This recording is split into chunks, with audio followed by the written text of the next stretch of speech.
नमस्कार दोस्तों, मैं हूं वाल्मीकि राज और आप देख रहे हैं टेक्निकल मिक्की यूट्यूब चैनल। दोस्तों, आज के इस लेसन में हम सीखेंगे कि हम माइक्रोसॉफ्ट एक्सेल में दो सीट के बीच में वी लुकअप फॉर्मूले का इस्तेमाल कैसे करते हैं, और वो भी बिल्कुल आसानी से, इतना आसानी से कि बच्चा भी आसानी से देख के इसको सीख सकता है। तो चलिए जल्दी से शुरू करते हैं आज का ये लेसन। तो दोस्तों, जैसा कि आपको स्क्रीन पे दिखाई दे रहा है, मैंने पहले से ही एक एक्सेल शीट बना के रखा हुआ है। आप चाहे तो इसका स्क्रीनशॉट लेके रख सकते हैं। ठीक है, अब हम आते हैं सीट नंबर 2 में। सीट नंबर 2 पे मैंने कुछ भी नहीं लिखा हुआ है, देख सकते हैं बिल्कुल ब्लैंक है। ठीक है, अब वापस से हम आते हैं सीट 1 पे। अब सीट 1 पे आने के बाद हम क्या करते हैं कि इसका प्रैक्टिकल देखने के लिए हम इसका जो हेडिंग है, हेडिंग को हम कॉपी कर लेते हैं। ठीक है, चलिए मैंने इसे कॉपी किया और वापस से सीट 2 में आते हैं, और सीट 2 में आने के बाद हम इसे कर देंगे यहाँ पर पेस्ट। ठीक है, देखिए यहाँ पर आसानी से हेडिंग जो है यहाँ पर पेस्ट हो गया है, सेम टू सेम, कोई प्रॉब्लम नहीं है। यहाँ पर सारा डिटेल आ चुका है। अब हम सीट 1 में जो डाटा है, एक्चुअली में वी लुकअप है क्या? वी लुकअप है एक एक्सेल सीट से एक छोटे से डाटा को फाइंड आउट करना, यानी कि एक बहुत बड़े एक्सेल सीट से के बीच में किसी भी पार्टिकुलर एक डाटा को फाइंड करना, वो भी बिल्कुल इजी वे में। बस उसी के लिए हम वी लुकअप फार्मूला का इस्तेमाल करते हैं। तो आप यहाँ पर समझिए कि ये जो एक्सेल शीट है, इसमें बहुत सारे स्टूडेंट का डाटा है। इसमें पार्टिकुलर किसी एक स्टूडेंट का डाटा अगर हमें जानना हो तो बस उसके लिए ही हम वी लुकअप फार्मूला का इस्तेमाल करेंगे। लेकिन यहाँ पे क्या है कि हम दो सीट के बीच इस्तेमाल करेंगे। अगर मैंने इसी सीट के नीचे इस्तेमाल करना होता, यानी कि सपोज कीजिए हम यहाँ पर फार्मूला लगाते हैं, तो इसका वीडियो मैंने ऑलरेडी पहले से बना रखा है। मैंने ऊपर आई बटन पे उसका लिंक दिया हुआ है, आप उस लिंक पे क्लिक करके उस वीडियो को देख सकते हैं। तो बेसिकली आज का जो क्लास है ये है कि दो सीट के बीच में हम फार्मूला का इस्तेमाल कैसे करेंगे। तो चलिए वापस से हम चलते हैं सीट नंबर 2 में। ये है मेरा सीट नंबर 2 और हम यहाँ पर फार्मूला का अप्लाई करेंगे, यानी कि एक बहुत बड़े सीट के बीच में से किसी एक पार्टिकुलर स्टूडेंट को हम लोग फाइंड करेंगे। दोस्तों, सबसे पहले आप यहाँ पर देखिए कि मैंने यहाँ पे जो पेस्ट किया है, मैंने पहला वाला जो रो था उसको छोड़ करके रो नंबर 2 पे मैंने पेस्ट किया है। इसीलिए मैंने यहाँ पर पेस्ट किया है क्योंकि यहाँ पर जो है हम कॉलम का नाम दे देंगे। ठीक है, मतलब कॉलम के ऊपर जो है हम लिख देंगे, कॉलम का संख्या लिख देंगे, जैसे कि 1 लिखे, 2 लिखे, तो इस प्रकार से यहाँ पर हम सब में इसका संख्या लिख देंगे। ठीक है, तो चलिए हम इसको ड्रैग करते हैं। तो देखिए यहाँ पर 1 से लेकर के 9 तक मैंने यहाँ पर 1 से लेकर 9 तक हमने यहाँ पर लिख दिया है। अब हम यहाँ पर फॉर्मूला का इस्तेमाल करेंगे। तो चलिए इक्वल टू वी लुकअप, और यहाँ पर हम दोस्तों प्रेस करेंगे कंट्रोल के साथ ए।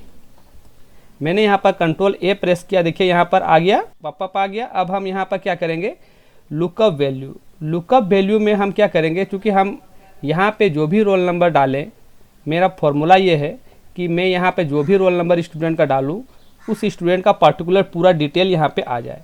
तो लुकअप वैल्यू में हम क्या करेंगे, यहाँ पर क्लिक करेंगे। ठीक है, क्योंकि यहाँ पर कोई भी आंकड़ा दें तो उसका आउटपुट यहाँ दिखना चाहिए, इसलिए हम यहाँ पर लुकअप वैल्यू में इस सेल को क्लिक करेंगे। ठीक है, यहाँ पर हम F4 बटन प्रेस करेंगे और इसे फ्रीज कर देंगे। ठीक है, अब हम आएंगे टेबल अरे में, और टेबल अरे में हम चल जाएंगे सीट 1 पर, और सीट 1 पे मूव होने के बाद हम यहाँ पर जो टेबल बना हुआ है पहले से, उस पूरे टेबल का रेंज को सिलेक्ट कर लेंगे, और सिलेक्ट करने के बाद यहाँ पर भी हम F4 बटन प्रेस करके इसको फ्रीज कर लेंगे।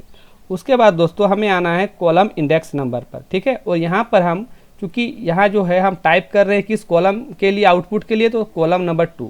तो यहाँ पर मैंने पहले से 2 लिखा हुआ है, इसलिए 2 को सिलेक्ट कर देंगे। ठीक है, और रेंज लुकअप में यहाँ फिल करेंगे 0, और सिंपली इसे हम कर देंगे ओके।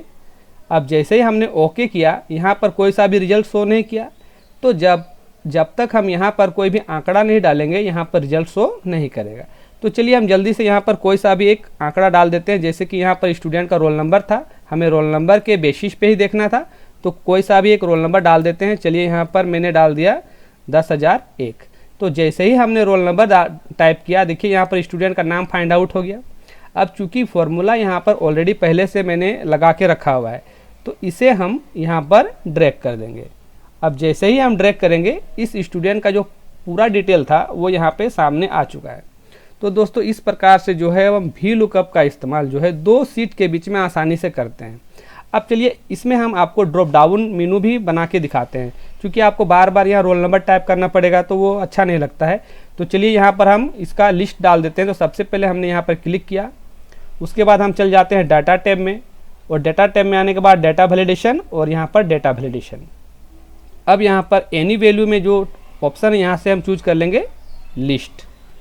और सोर्स में क्या करेंगे हम, तो वापस से आएंगे हम शीट 1 में, और शीट 1 में आने के बाद ये जो रोल नंबर का जो पूरा सेट है, इस पूरे सेट को जो है हम कॉपी कर लेंगे यहाँ से, सॉरी यहाँ पर पूरा सिलेक्ट करेंगे।